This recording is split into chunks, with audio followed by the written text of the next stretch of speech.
নম্বর মহাবিপদ সংকেতের আওতায় রাখা হয়েছে। 10 নম্বর মহাকাল বিলম্ব না করে অতি দ্রুত নিকটস্থ আশ্রয় কেন্দ্রগুলোতে আশ্রয় নেওয়ার জন্য বিশেষভাবে অনুরোধ করা যাচ্ছে। সিপিবি ভোলা সদর ভোলা। আবহাওয়ার বিশেষ বিজ্ঞপ্তি বঙ্গোপসাগরে ঘূর্ণিসৃষ্ট ঘূর্ণিঝড় রিমালকে 10 নম্বর মহাবিপদ সংকেতে 10 নম্বর মহাবিপদ সংকেতের আওতায় রাখা হয়েছে। অনুকূল প্রস্তুতি কর্মসূচি সিপিবি ভোলা সদর ভোলা।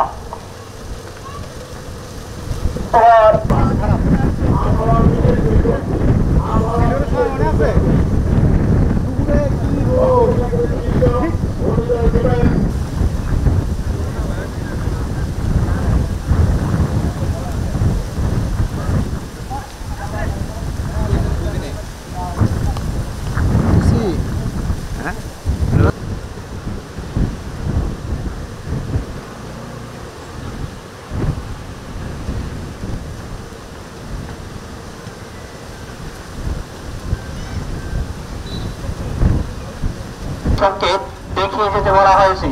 এমন অবস্থায় সর্বসাধারণকে নিরাপদে নিকটস্থ আশ্রয় কেন্দ্রে যাওয়ার করা গেল। অনুরোধ ক্রমে বাংলাদেশ সেচ কিষাণ সোসাইটি ভোলা জেলা ইউনিট আবহাওয়ার বিশেষ বিজ্ঞপ্তি বাংলাদেশ সেচ কিষাণ সোসাইটি ভোলা জেলা ইউনিট আবহাওয়ার বিশেষ বিজ্ঞপ্তি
রুমেল 10 নম্বর মহাবিপদ সংকেত 10 নম্বর অতি দ্রুত সর্বসাধারণকে অতি দ্রুত সাইক্লোন শেল্টারে আশ্রয় নেওয়ার জন্য বিশেষভাবে অনুরোধ করা যাচ্ছে। ঘূর্ণিঝড় রেমাল উপলক্ষে আমাদের সেক্রেটারি এবং যুব প্রধানের নির্দেশে ভোলা জেলায় 7টি উপজেলায় আমাদের স্বেচ্ছাসেবকগণ প্রচারণা চালিয়ে যাচ্ছে এবং এই প্রচারণা ঘূর্ণিঝড় শেষ হওয়ার আগ পর্যন্ত চলতে থাকবে। আর এখানে আমাদের 3টি টিম গঠন করা হয়েছে। একটি হচ্ছে প্রচার টিম, একটি উদ্ধার, আর একটা হলো ফার্স্ট এড টিম। রিমাল মোকাবেলায় ভোলা জেলায় সিপিপির 13,860 জন স্বেচ্ছাসেবক আছেন এবং এই ভোলা জেলায় 869টি সাইক্লোন শেল্টার আছে এবং লোকজন যেন সাইক্লোন শেল্টারে দ্রুত চলে আসে সেই জন্য সিপিপির স্বেচ্ছাসেবকগণ ব্যাপকভাবে মেগাফোনের মাধ্যমে প্রচার করছেন। তারা 3টা করে পতাকা উত্তোলনের মাধ্যমে প্রচার করছেন এবং তারা সাইরেন বাজিয়ে মানুষকে সতর্ক করছেন এবং তারা যেন দ্রুত আশ্রয় কেন্দ্রে চলে আসেন। সেই জন্য তারা বারবার মানুষের নিকট যাচ্ছেন এবং অনুরোধ করছেন তারা যেন দ্রুত সাইক্লোন শেল্টারে চলে আসেন।